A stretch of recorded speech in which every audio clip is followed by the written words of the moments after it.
Students to my channel biology classes.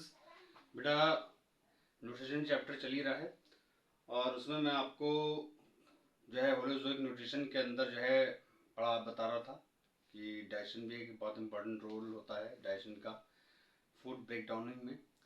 तो इसमें कुछ स्टेप्स मैं ऑलरेडी बता चुका हूँ डाइजेशन के अंदर, ठीक है। अब बाकी ये आपके सामने कुछ स्टेप्स और भी लिखे हैं तो उसके बारे में आज पढ़ लेते हैं। मैंने डायग्राम आपको लास्ट वीडियो में बता दिया था, समझा दिया था, उसमें पूरा फुल कंप्लीट आपको समझाया था, लेकिन यहाँ पर कुछ और भी इंपॉर्टेंट चीज़ें हैं जैसे कि एंजाइम्स वगैरह इंक्लूड करे गए हैं, ठीक है। पेरिस्टाल्टिक मूवमेंट के बारे में बताया गया है, तो इसलिए मैं ये सब पहले आपको समझा रहा हूँ आज। और जो नेक्स्ट वीडियो जो होगी उसके अंदर कोशिश करूंगा कि पूरा कंप्लीट फिनिश कर दूं इस प्रोसेस को, डाइजेशन प्रोसेस को, ठीक है ना। मैंने बताया था, मैंने जो स्टेप आपको बताया फोर्थ वाला, उसमें यह था कि आपने खाने को स्वेलो करा यानी कि निगला, ठीक है। अब वो निगल करके कहाँ जा रहा है बेटा? वो निगल करके अब जा रहा है फूड पाइप के थ्रू। और ये यहाँ से क्या होगा, फूड पाइप आप जानते हैं ग्रास नली को कहते हैं, जहाँ से जैसे आपने खाना निकल लिया, ठीक है, निकला तो आपके हलक से होता हुआ वो नीचे आपके स्टमक तक जाएगा। तो खाना जो है वो अब पास हो रहा है किसके थ्रू? फूड पाइप के थ्रू पास हो रहा है। तो अब इसके अंदर भी आप देख लीजिए क्या है, इसके अंदर भी एक स्टेप आता है, वो क्या है? The wall of the food pipe contain muscles which can contract and expand alternatively. तो कहना क्या हो गया कि जो आपकी ग्रास नली है, तो ग्रास नली में मसल्स जो होती हैं वो क्या करती हैं? कॉन्ट्रैक्ट करती हैं और रिलैक्स करती हैं, यानी कि एक्सपेंड करती हैं, ठीक। इस कॉन्ट्रैक्शन और एक्सपेंशन मूवमेंट को जो है वो क्या कहा जाता है फूड पाइप का? उसे हम बोलते हैं पेरिस्टाल्टिक मूवमेंट। क्या बोला जाता है? Peristaltic movement. और इस प्रक्रिया को हम बोलते हैं पेरिस्टाल्सिस। क्या बोलते हैं प्रक्रिया को? पेरिस्टाल्सिस बोलते हैं। अब सुन लीजिए, मैं एक्सप्लेन कर रहा हूं, ठीक है। जब आपने खाना निकला आपके माउथ कैविटी से, अब वो नीचे की तरफ मूव कर रहा है, क्या? आपका बोलस, बोलस यानी कि निवाला। तो अब जब वो नीचे मूव कर रहा है तो पेरिस्टाल्सिस स्टार्ट हो जाएगा। जो आपकी नली है, ग्रास नली, जिसे फूड पाइप या ओसोफेगस कहते हैं, तो जैसे ही खाना अंदर नीचे की तरफ आया तो ऊपर से वो क्या होगा, मसल उसकी ओसोफेगस की कॉन्ट्रैक्ट करेगी और नीचे से रिलैक्स होगी। तो क्या होगा, इस कॉन्ट्रैक्शन और रिलैक्सेशन की हेल्प से ऑटोमेटिकली जो फूड है वो आपका क्या होता चला जाएगा? मूव करता चला जाएगा टुवर्ड्स द स्टमक, यानी कि स्टमक की तरफ चलता चला जाएगा। कंटिन्यूसली ऊपर से क्या होगा? कॉन्ट्रैक्शन और नीचे से एक्सपेंशन। तो इसी वजह से यही रीजन है जो इस मूवमेंट को हम पेरिस्टाल्टिक मूवमेंट कहते हैं। और प्रक्रिया का नाम मैंने आपको बता दिया, प्रोसेस नोन एज पेरिस्टाल्सिस, ठीक है। तो ये पॉइंट क्लियर, ये आपका कंप्लीट हो गया। Now the next 6 point is what? Stomach के बारे में बात हो रही है। तो स्टमक को आप देखें तो डायग्रामेटिक अगर आप देखेंगे, आप जो है सर्च कर सकते हैं गूगल पर भी, अपनी बुक्स में भी आप देख सकते हैं। स्टमक जो है हल्का सा जे शेप होता है। कैसा दिखाई देगा? जे शेप, जैसे कि मैंने यहाँ पर लिखा हुआ है। क्या है? ऑर्गन। भाई आप जानते हैं ऑर्गन क्या होता है, 9th क्लास में भी आपने पढ़ रखा है। टिश्यू से क्या बनते हैं? ऑर्गन बनते हैं। जबकि टिश्यू क्या है? वो ग्रुप ऑफ सेल्स है, ठीक है। फिलहाल वो सब बाद में जब आप अगर क्वेरी करेंगे तो मैं बता दूंगा। तो स्टमक क्या है? वो है organ, lies on the left side of the abdomen. कहाँ पाया जाता है? लेफ्ट साइड में। ये आपका हमारा जो है ये क्या है? लेफ्ट साइड है, ठीक है। ये आपका थोरेसिक रीजन हो गया, ठीक है। और ये थोरेसिक के नीचे आप अगर देखें तो ये डायफ्राम है, और नीचे का जो पेट वाला हिस्सा है ये आपका क्या हो गया बेटा? ये है एब्डोमेन।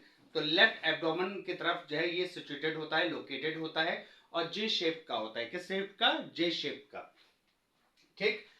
फिर food is churned in stomach for 3 hours. अब यहां पर जो देखा जाए क्या लिखा है, ये पॉइंट आप लोगों को समझना है कि जो खाना है वो स्टमक के अंदर 3 घंटे तक लगातार चर्न होता है, यानी कि उसकी मिक्सिंग वगैरह होती है, या कह लीजिए कि आप जैसे उसे अंदर घूमता है, ठीक है ना, चर्निंग हो रही है उसके कहना कहीं।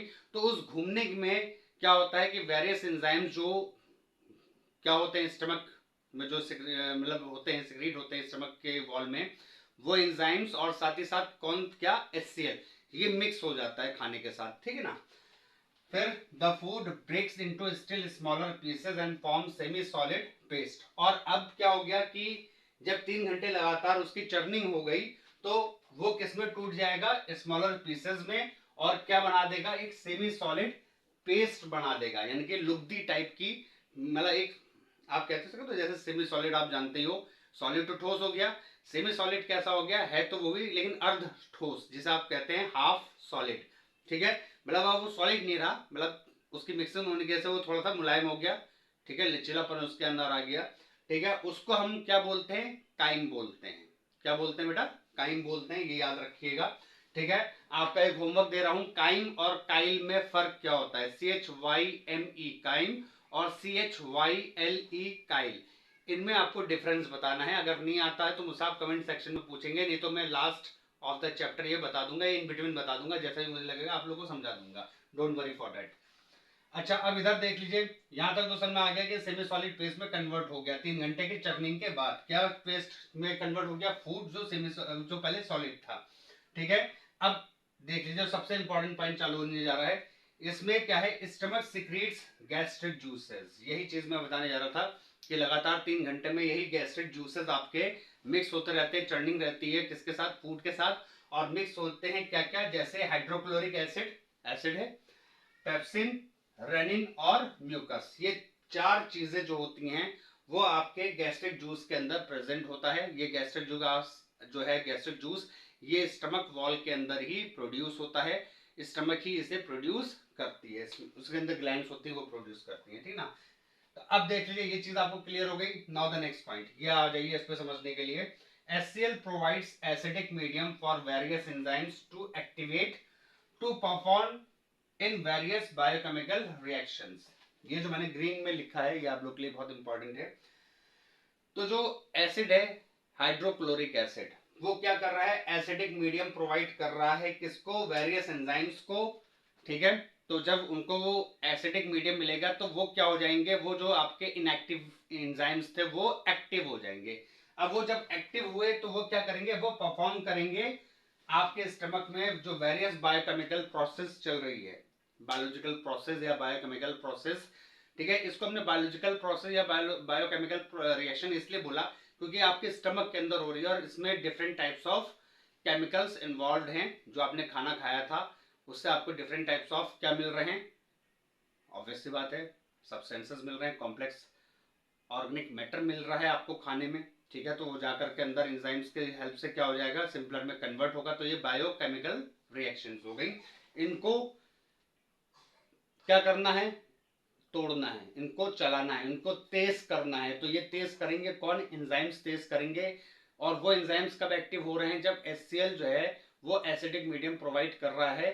ठीक है, और वो एसिडिक मीडियम में जो इनएक्टिव एंजाइम्स थे वो एक्टिव हो करके फिर इन सारे बायोकेमिकल रिएक्शंस को फास्ट करेंगे, इनहांस करेंगे, ताकि जल्द से जल्द ये प्रक्रिया पूरी हो जाए और डाइजेशन प्रोसेस फर्दर आगे की तरफ मूव कर जाए। ठीक है ना, फिर आगे की लाइन देख लेते हैं, also helps in the killing of micro organism present in the food. ये HCl के लिए दूसरी सबसे इंपॉर्टेंट लाइन है कि जो भी खाना आपने खाया है, ऑब्वियस सी बात है कि खाना हम लोग खाते हैं, कभी सही से धुला नहीं धुला, सही से पका या नहीं पका। ठीक है, तो ये सब चीजें भी अक्सर रहती हैं। मान लिया बाहर का खाना मंगवा लिया, बाहर का खाना मंगवा के खा लिया हम लोग ने, तो होता क्या है, खुली, आप जानते हैं कि जैसे रोड साइड में बर्गर टिक्की के ठेले खड़े होते हैं, चाट वगैरह के। ठीक है, तो ये सब चीज़ें, समोसे उठा के हमने ले लिए, खा लिए। ठीक है, तो ये सब क्या है, धूल वगैरह कहीं ना कहीं उसके ऊपर जमी रहती है, माइक्रो ऑर्गेनिज्म वहां पर आकर के स्टिक कर जाते हैं, चिपक जाते हैं, और वही फिर हमारे माउथ के जरिए क्या हो जाता है, इंगल्फ कर लिया जाता है, यानी कि इंजेक्शन होता है। बाकी सारे प्रोसेस होलोजिक वाले हैं। तो स्टमक तक आते आते ये जो बैक्टीरिया हैं कहीं ना कहीं इनको किल कर दिया जाता है, किसकी हेल्प से, HCl की हेल्प से, हाइड्रोक्लोरिक एसिड की हेल्प से। ठीक है, ताकि फर्दर ये हमारी बॉडी के अंदर कोई इंफेक्शन कॉज ना करे। ठीक है ना बच्चों, ठीक, ये हो गया। अब उसके बाद helps in the digestion of proteins and fats, सबसे इंपॉर्टेंट पॉइंट है ये, आप अगर समझ लें कि यहाँ पर प्रोटीन्स और फैट्स का ब्रेक डाउन हेल्प करेगी, मतलब ब्रेक डाउनिंग में हेल्प कौन कर रहा है, HCl कर रहा है। और साथ ही साथ यहाँ पर जो एंजाइम्स हैं आपके पेप्सिन, रेनिन वगैरह जो है, ये सब क्या कर रहे हैं बेटा, ये भी हेल्प कर रहे हैं किसको, तोड़ने में, किसको, कॉम्प्लेक्स फूड को सिंपलर में। ठीक है, तो यहाँ पर फैट्स और प्रोटीन्स जो है वो कॉम्प्लेक्स हैं, इनको फर्दर तोड़ा जाएगा किसके अंदर, सिंपलर फॉर्म्स के अंदर, जो नेक्स्ट आपको वीडियो में मैं डिटेलिंग में और फर्दर बताऊंगा। ठीक है, तो आज के लिए इतना ही, अभी फिलहाल आप देख लीजिए, ये आपके लिए नोट्स प्रोवाइड हो गया है, आप इसको लिख सकते हो, आप लोग के लिए मेहनत भी करी जाती है, अलग अलग चीज़ों का हमें देखना पड़ता है, आपके लिए जो बेस्ट पॉसिबल होता है वो हम लेकर के आते हैं, मतलब मैं लेकर के आता हूँ। ठीक है, तो आप ही लोग के लिए है सारी चीज़ें, सारी मेहनत। ठीक है, उम्मीद करता हूँ कि आप लोग मुझे ऐसे ही अपना सपोर्ट देते रहेंगे। चैनल को लाइक और सब्सक्राइब ज़रूर करिएगा, और वीडियो का एंड तक ज़रूर देखा करें, क्योंकि हो सकता है स्टार्टिंग आपको थोड़ा स्लो लगे, लेकिन मैं ये चाहता हूँ, जैसे मैं स्पीड पकड़ता हूँ, मैं चाहता हूँ कि मेरे बच्चे भी उन चीज़ों का ज़्यादा से ज़्यादा बेनिफिट ले सकें। ठीक है बच्चों, yes, welcome students to my channel biology classes. और आपके सामने जो चल रहा है वो डाइजेशन की ही प्रोसेस चल रही थी, और इसमें फर्दर मैं स्टेप्स आपको पहले भी बता चुका हूँ।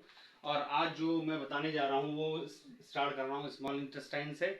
स्मॉल इंटेस्टाइन में बेटा आप देखें तो इसको हम छोटी आंत के नाम से भी जानते हैं, और ये 6.5 मीटर लंबी होती है। ठीक है ना, इसको छोटी इसलिए कहा जाता है क्योंकि ये तो काफी नैरो होती है, पतली होती है साइज में, छोटी होती है साइज में। ठीक है, और क्वाइल्ड फॉर्म में होती है। क्वाइल्ड मतलब इस तरह से मुड़ी हुई होती हैं आपके एब्डोमेन एरिया में। एब्डोमेन यानी कि पेट का ये पूरा एरिया हो गया निचला। ठीक है, तो वहां पर ये हाईली क्वाइल्ड फॉर्म में देखने को मिलती हैं। और इसी के अंदर बेटा ये याद रखिएगा कि दो ग्लैंड्स के सिक्रीशन भी आते हैं, किसके अंदर, स्मॉल इंटेस्टाइन में। ठीक है, पहला जो सिक्रीशन आ रहा है वो पैंक्रियास के थ्रू आ रहा है। पैंक्रियास को अमाशय के नाम से भी जाना जाता है। और इसमें अगर देखें तो पैंक्रियास क्या सिक्रीट करता है, पैंक्रेटिक जूस सिक्रीट करता है, यानी कि पैंक्रियास से निकलने वाला जो जूस होगा उसे हम पैंक्रेटिक जूस के नाम से भी जानते हैं। और इनके अंदर जो है आपके डाइजेस्टिव एंजाइम्स पाए जाते हैं, जैसे ट्रिप्सिन, लाइपेज, पैंक्रेटिक एमाइलेज। ठीक है ना बच्चों, तो यहाँ पर ये पॉइंट आपको याद रखना है, क्योंकि ब्लू में लिखा हुआ है, तो ये सारे के सारे एंजाइम्स के नाम है जो कहाँ से निकल रहे हैं बेटा, डाइजेस्टिव जूसेस के फॉर्म में कहाँ से निकल रहे हैं, पैंक्रियास से ही निकल रहे हैं। और इनको हम बोलते हैं क्या, पैंक्रेटिक जूस, जिसके अंदर ये सारे एंजाइम्स पाए जाते हैं। अच्छा, अब ये पहला तो आपको पता लग गया कि जो सिक्रेशन आ रहा है दो ग्लैंड्स है उसमें पैंक्रियास है। ठीक है, लेकिन यहाँ पर देखा जाए तो यहाँ पर इंटेस्टाइन के खुद की भी कुछ ग्लैंड्स होती हैं जो इंटेस्टिनल जूस को सिक्रीट करती हैं, यानी कि इनके भी अलग, इंटेस्टाइन के भी खुद की भी ग्लैंड्स होती हैं जो इंटेस्टिनल जूस भी सिक्रीट करते हैं। ये अलग से आ रहे हैं, इनका कनेक्शन है कहीं ना कहीं, ये ओपनिंग हो रही है पैंक्रियास की, जिससे पैंक्रेटिक जूस इंटेस्टाइन के अंदर आ जाएं और फर्दर हेल्प करें किसमें, डाइजेशन ऑफ द फूड के अंदर। अच्छा, अब इसमें देख लीजिए जो इंटेस्टिनल जूस है, इन ये जूसेस हेल्प करते हैं किसमें, डाइजेशन ऑफ कार्बोहाइड्रेट्स। ठीक है, जैसे ग्लूकोज। ठीक है, और प्रोटीन के अंदर डाइजेशन में भी हेल्प करते हैं in the form of amino acids. ठीक है, मैं अभी समझा रहा हूँ, और फैट्स में भी डाइजेशन करते हैं। अब ये समझ लीजिए क्या है इसका मतलब, क्या हुआ कि जो कार्बोहाइड्रेट्स है वो टूट करके सिंपलर फॉर्म में ग्लूकोज की फॉर्म में आ जाएगा, प्रोटीन जो है वो एमिनो एसिड्स की फॉर्म में आ जाएगा, और फैट्स जो है वो फैटी एसिड्स और ग्लिसरॉल की फॉर्म में आ जाएगा। ये कार्बोहाइड्रेट्स, प्रोटीन्स और फैट्स ये क्या है आपके बेटा, ये है कॉम्प्लेक्स ऑर्गेनिक फूड। ठीक है ना, कॉम्प्लेक्स ऑर्गेनिक फूड। जबकि ग्लूकोज, अमीनो एसिड और फैटी एसिड प्लस ग्लिसरॉल ये जो है ये आपके क्या है, सिंपल एब्जॉर्बेबल फॉर्म आ गए। ठीक है, ये सारे के सारे सिंपलर फॉर्म है। ठीक है ना, इनके अलग अलग जो मैंने ब्रैकेट में लिखा हुआ है इसको आप देख करके इजिली समझ सकते हो कि इंटेस्टिनल जूस जो है ये कहीं ना कहीं कॉम्प्लेक्स ऑर्गेनिक मॉलिक्यूल को यानी कि फूड को सिंपलर फॉर्म में कन्वर्ट करते हैं with the help of enzymes. वो एंजाइम्स जो है वो इंटेस्टिनल जूस भी होंगे और डाइजेस्टिव जूस भी होंगे, यानी कि पैंक्रेटिक जूस जो पैंक्रियास से भी अलग से आ रहे हैं इंटेस्टाइन के अंदर, जिसमें स्मॉल के अंदर। अच्छा, दूसरा जो एक्सेसरी ऑर्गन जो होता है जो सिक्रीट करता है फर्दर जो है, मतलब क्या सिक्रीट कर रहा है बेटा, यहाँ पर कुछ सॉल्ट्स वगैरह भी देखने को मिलेंगे आपको, कुछ एंजाइम्स भी हैं, तो वो भी आ रहे हैं कहाँ से, लीवर से आ रहे हैं। और ये कहाँ पर सिक्रीट हो रहे हैं, कहाँ पर आकर के स्रावित हो रहे हैं, कहाँ आकर के खुल रहे हैं, स्मॉल इंटेस्टाइन के अंदर। तो दूसरा जो है ऑर्गन वो है लीवर। लीवर जो है इसके अंदर क्या होता है बेटा, इसके अंदर होता है बाइल। ठीक है, क्या होता है बेटा, बाइल जूस होता है। ठीक, अब बाइल होता क्या है एक्चुअल में, ये एक ग्रीनिश येलो यानी कि हरा पीले रंग का आपको लिक्विड दिखाई देगा, जो किसमें स्टोर होता है, गॉल ब्लैडर के अंदर। ठीक है, गॉल ब्लैडर आप लोग जानते हैं। ठीक है, थोड़ा सा ये समझ लीजिए यहाँ पर कि गॉल ब्लैडर जो है वो स्टोर करने में भी हेल्प करता है किसको, डाइजेस्टिव एंजाइम्स को। ठीक है ना, कुछ ये भी आपको याद रखना है। और साथ ही साथ ये क्या प्रोवाइड करता है, एल्कलीन मीडियम प्रोवाइड करता है। ठीक है, कौन, बाइल, हम बात कर रहे हैं क्यों यहाँ पर बाइल की, तो बाइल जो है एल्कलीन मीडियम भी प्रोवाइड करता है। साथ ही साथ इसके अंदर कुछ एंजाइम्स मतलब सॉल्ट्स भी होते हैं जो ब्रेक करते हैं किसको, फैट्स को, यानी कि फैट्स को फर्दर तोड़ा जाता है किसकी हेल्प से, बाइल सॉल्ट की हेल्प से। तोड़ा जाता है, ये चीज आपको याद रखनी है। ठीक, अब इसमें देख लीजिए आगे क्या लिखा है, it makes the food alkaline coming from the stomach so that pancreatic enzymes act on it. तो ये लाइन आपकी इंपॉर्टेंट आ जाती है, कैसे कि जो अभी स्टमक से जो फूड आ रहा है वो, क्योंकि HCl वहां पर एक्ट करता है, ऑब्वियसली बात है, मैंने पिछले आपको बताया था, पिछले उसमें वीडियो में बताया था बेटा। ठीक है, तो मतलब जो एल्कलीन मीडियम है वो अब यहाँ पर बनता है, एसिडिक को न्यूट्रलाइज कर दिया जाता है विद द हेल्प ऑफ, किसकी हेल्प से, बाइल की हेल्प से। ठीक है, और यही बाइल जो होगा ये एल्कलीन होता है, तो वहां पर एक तरह से एल्कलीन मीडियम में कन्वर्ट कर दिया जाता है, अब एसिडिक फूड नहीं रहता जो स्टमक से आया है। ठीक है, अब देखिए, सो दैट पैंक्रेटिक, अब क्योंकि जब वो एल्कलीन हो गया तो अब यहाँ पर जो पैंक्रेटिक एंजाइम्स होंगे, ठीक है ना, पैंक्रेटिक एंजाइम्स कौन से हो गए आपके, जो पैंक्रियास से निकले हैं, जैसे ट्रिप्सिन, लाइपेज और पैंक्रेटिक एमाइलेज, ये पैंक्रेटिक एंजाइम जो है अब फर्दर खाने पर और एक्ट करेंगे और उसको और ज्यादा सिंपलर फॉर्म में तोड़ेंगे। ठीक है, किसमें तोड़ेंगे, बाइल। ठीक है, ये सब चीज आपको पता लग गई। अब बाइल सॉल्ट जो है वो ब्रेक करते हैं किसको, फैट्स को, स्मॉल ग्लोब्यूल्स में, किसके लिए, फर्दर एंजाइमेटिक एक्शन के लिए। ठीक है, तो यहाँ पर ये चीज आपको समझ में आ गई होगी कि सारा का सारा जो काम है वो क्या है, कॉम्प्लेक्स फूड को सिंपलर फॉर्म में कन्वर्ट करना, और स्टेप बाय स्टेप अलग अलग एंजाइम्स जो हैं वो अलग अलग पार्ट में, जो आपके एलिमेंट्री कैनाल के अंदर जितना भी मैंने अभी आपको पार्ट बताया, जैसे आप देख रहे हैं कि स्टमक में अलग काम करेंगे। ठीक है, स्मॉल इंटेस्टाइन के अंदर जो है अलग एंजाइम्स काम कर रहे हैं, जिसमें आपके पैंक्रियास से भी निकल रहे हैं। ठीक है, और इंटेस्टिनल वॉल से भी निकल रहे हैं, यानी कि स्मॉल इंटेस्टाइन से भी निकल रहे हैं इंटेस्टिनल जूस, और लीवर से अलग निकल रहा है, वो क्या निकल रहा है, बाइल। ठीक है, ये भी अलग आकर के, ये सारे के सारे जो है वो स्मॉल इंटेस्टाइन के अंदर आकर के उस फूड को फर्दर और ज्यादा ब्रेक डाउन करेंगे। ठीक है, तो मतलब आपको समझ में आ गया कि मैक्सिमम जो डाइजेशन होगा फूड का वो स्मॉल इंटेस्टाइन के अंदर ही होगा। ठीक है, और यहीं से ही एब्जॉर्प्शन भी स्टार्ट होता है। ठीक है, तो यहां पर ये पॉइंट आपका क्लियर, उम्मीद करता हूं कि समझ में आया होगा, और थोड़ा जल्दी में इसलिए मैंने बताया ताकि आपको जो है समझ में आ जाए। ठीक है बेटा, तो यहां तक ये पॉइंट हो गया क्लियर। ठीक, एक बार फिर से क्विक रिवीजन में बता देता हूं कि स्मॉल इंटेस्टाइन के अंदर पैंक्रियाटिक जूस भी आएंगे। ठीक है, स्मॉल इंटेस्टाइन का जो ऑलरेडी इंटेस्टिनल जूस है वो भी एक्ट कर रहे हैं स्मॉल इंटेस्टाइन के अंदर, और लीवर का भी जो बाइल है और बाइल सॉल्ट है वो भी आकर के एक्ट कर रहा है किसके ऊपर, कॉम्प्लेक्स फूड के ऊपर, ताकि उसे कन्वर्ट किया जा सके किसमें, सिंपलर एब्जॉर्बेबल फॉर्म के अंदर। ठीक है, अब इसके बाद जो थोड़ा बहुत जो पोर्शन बचा है आपका वो मैं आपको बताऊंगा अपनी नेक्स्ट वीडियो में। आज के लिए इतना ही। Thank you very much students, like और कमेंट करें, शेयर करें। All the best.